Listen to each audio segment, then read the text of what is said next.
លោកអាន់វ៉ាសង្ឃឹមថាកិច្ចប្រជុំពិសេសអាស៊ាននៅថ្ងៃច័ន្ទក្លាយជាវេទិកាសម្រាប់កម្ពុជានិងថៃចរចាបន្ធូរបន្ថយភាពតានតឹង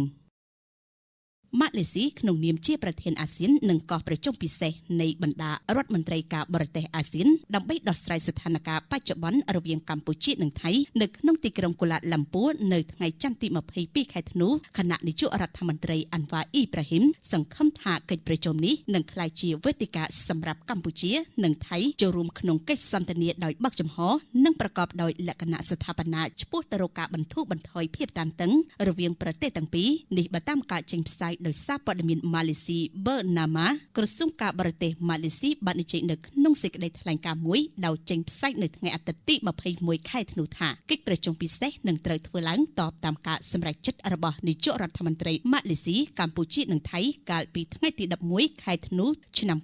2025កិច្ចប្រជុំពិសេសនេះនឹងត្រូវដឹកនាំដោយរដ្ឋមន្ត្រីការបរទេសម៉ាឡេស៊ីលោកមហាមេតហាសាននាងខ្ញុំរដ្ឋាពី VOB TV